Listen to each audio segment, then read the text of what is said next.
젠틀맥스 프로로 해서 계속 난다라는 거는 에너지라든지 파장을 잘못 선택했다는 거죠.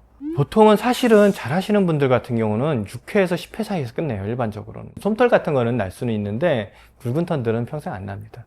나는 뭐 10번, 20번 했는데 수염 그대로 나요. 이렇게 하는 이유들은 이걸 너무 캐주얼하게 하다 보니까 에너지도 낮춰버리고 문제없게 막 그냥 돌리는 거죠. 안녕하세요. 올리브 피부과 원장, 피부과 전문의 조재영입니다. 오늘은 제모에 대해서 한번 말씀드려 볼까 합니다. 제모 하면은 무엇부터 해야 될지, 어디 가서 치료를 받아야 될지, 어떤 레이저를 해야 될지가 굉장히 궁금하실 거예요. 가장 대표적인 기계들이 이런 매질을 사용하는 기계와 다이오드 방식을 사용하는 기계가 있어요. 매질을 사용하는 기계들은 가장 대표적인 레이저죠. 젠틀맥스 프로랑 그 다음에 아포지라는 게 있습니다. 파장이라든지 이런 것들은 유사한데 냉각 방식이 달라서 그 차이점을 좀 만들게 됩니다. 젠틀맥스 프로는 DCD 방식이라는 맹매를 순간적으로 쏴가지고 냉각을 시키기 때문에 그 부위를 살짝 얼려준 다음에 레이저를 쏘게 돼요. 그러면은 그 부위 표피는 냉각이 돼서 보호가 되면서 안쪽에 있는 모낭의 유두부만 파괴를 할 수 있게 설계가 된 거예요. 이러한 냉매라는 게 필요해요. 이게 일정 부분 소모를 하면은 다 쓰거든요.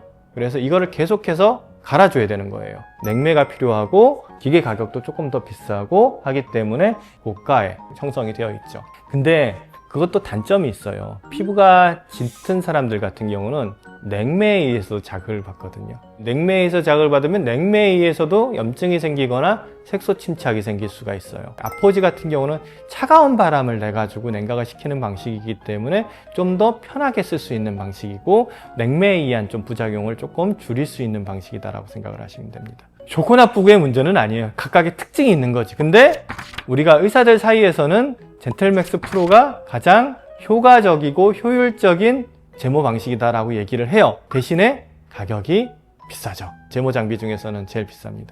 그리고 좀 간단하게 사용할 수 있는 방식이나 가정용 방식에 많이 사용하는 다이오드 방식이 있어요. 다이오드 방식은 우리가 흔히 알고 있는, 쉽게 생각하면 LED 램프라고 생각을 하면 돼요. 그 LED 램프를 좀 세게 해가지고 모낭에다가 자극을 준다라고 생각을 하면 됩니다. 두 개의 차이점은 얘는 강한 에너지를 조금 순간적으로 낼 수가 있는 거고, 얇건 두껍건 깊건 이런 부분들을 효율적으로 치료할 수 있는 방면에 다이오드 방식은 약한 에너지를 누적시키는 방법이다라고 생각을 하면 돼요. 얘는 완벽하게 제모가 안 되는 경우들이 종종 있죠. 익혀서 죽이는 방식이기 때문에 완벽하게 제모가 안 되고 조금 다시 살아나는 경우들이 많아요. 이제 다시 털이 많이 나요 하는 경우들은 다이오드 방식을 한 경우들이 많이 있습니다. 일반적으로 가정용 제모기들도 다이오드 방식을 선택하는 경우들이 많고요. 좀 더 만들기도 쉽고 소모품도 안 들어가고. 그다음 다이오드 방식은 기계만 있으면 계속 쓸 수가 있기 때문에 제모 비용도 조금 더 저렴할 수밖에 없죠.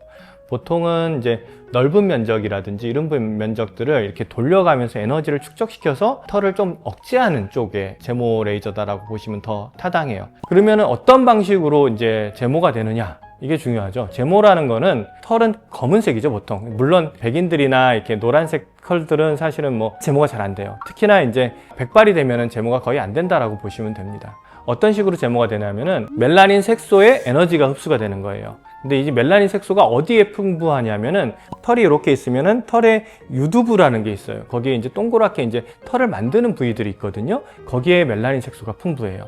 그래서 레이저를 쏴주게 되면은 그 멜라닌 색소에 열 에너지가 집중이 되면서 그 유두부가 파괴가 되는 거예요. 그래가지고 영구적인 제모를 일으키게 되는데, 이걸 근데 왜 그러면 한 달이나 두 달 간격으로 할까요?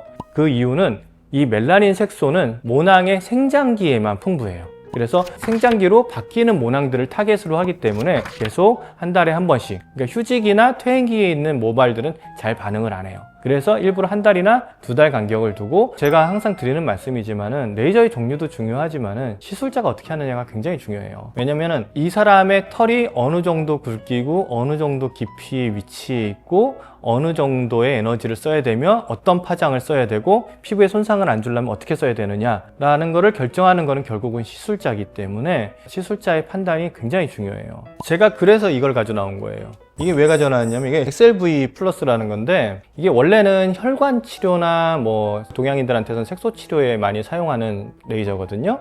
532 파장하고 1064 파장이 나가는 레이저인데 얘를 제모에 쓸 수가 있어요. 근데 왜 제모에 쓰냐면 얘를 75나노메타는 멜라닌 색소에 대한 흡수율이 너무 높아요. 그래서 얼굴이 검게 탄 사람들이라든지 수염 주위로 색소 침착이라든지 이런 게 있는 사람들 같은 경우들은 조금 맞지 않은 에너지로 사용을 했을 경우에는 물집이라든지 흉터 이런 부작용이 생길 수가 있어요. 그래서 저는 XLV를 사용하는데 XLV는 1064 파장이 나가요. 아까도 얘기했지만 1064 파장은 좀 더 깊이 들어가는 대신에 멜라닌에 대한 흡수율이 떨어지죠. 그래서 얼굴이 굉장히 검으신 분들도 제모가 가능해요. 좀 더 안전하게. 근데 사실은 XLV로 제모를 한다고 하면은 사람들은 무슨 XLV로 제모를 해 이렇게 얘기를 하잖아요. 그래서 레이저가 중요하지 않다는 거예요. 꼭 제모 레이저로 제모를 하지 않아도 돼요. 우리가 왜 젠틀맥스 프로가 있는데 이걸 쓰겠어요? 그게 필요한 사람이 있기 때문에 사용을 하는 겁니다. 얘도 1064 파장대가 있어요. 제가 검은 사람들 왜 안 쓴다고 그랬죠? 냉매 때문에 자극을 받을 수가 있기 때문에. 냉매의 자극을 받으면 그거에 의해서도 색소 침착, 흉터 같은 게 생길 수가 있기 때문에 이거를 조금 더 안전하게 사용하기 위해서 얘도 섞어서 사용을 해요. 대부분은 아주 잔털을 제외하고는 사실은 이러한 그 DCD 방식의 75나노메타랑 1064 나노메타 그리고 이런 컨택 쿨링 방식의 1064 나노메타를 사용을 하면은 사실 거의 다 없앨 수 있어요. 보통은 한 10회 정도 내외에서 거의 좋아집니다. 일반적으로. 나는 뭐 10번, 20번 했는데 수염 그대로 나요. 이렇게 하는 이유들은 이걸 너무 캐주얼하게 하다 보니까 에너지도 낮춰버리고 문제없게 막 그냥 돌리는 거죠. 이렇게 하면은 단가가 좀 떨어질 수 있어요. 대표 원장이 안 해도 되잖아요. 되게 고민을 해가지고 이 환자를 어떤 파장으로 어떻게 할까 쓰는 게 아니라 그냥 약하게 해가지고 돌리는 거죠. 물론 그게 효과가 없지는 않습니다. 굵은 털이라든지 이런 부분들은 좀 제모가 되는 편이고 남는 털들이 있죠. 좀 깊이 있거나 좀 얇거나 색소가 별로 없거나 이런 털들은 계속 남아 있는 거예요. 아무리 좋은 레이저를 써도 거기에 특화되어 있는 파장이라든지 에너지를 쓰지 않기 때문에 제모가 안 되는 거죠. 잘했다고 했을 때 평생 안 날 수가 있나요? 평생 안 나죠. 진짜요? 네, 영구 제모입니다. 젠틀맥스 프로를 항상 하는데 20번을 했는데도 네. 계속 나와요. 그러니까 그거는 이제 젠틀맥스 프로로 해서 계속 난다라는 거는 에너지라든지 파장을 잘못 선택했다는 거죠. 보통은 사실은 잘 하시는 분들 같은 경우는 6회에서 10회 사이에서 끝내요. 일반적으로는. 솜털 같은 거는 날 수는 있는데 굵은 털들은 평생 안 납니다. 근데 요즘 이제 제모라고 하는 거는 굉장히 캐주얼하게 하는 이런 경우들이 많아서 이 젠틀맥스 프로는 쓰지만은 문제가 생기면 안 되니까 저렴하게 받고 캐주얼하게 해야 되니까 낮은 에너지와 펄스 듀레이션을 좀 낮게 가면은 안전한 대신에 효과는 떨어지죠. 오늘은 제모 레이저에 대해서 한번 정리를 해봤는데요. 오늘도 도움이 되셨으면 좋겠습니다. 감사합니다.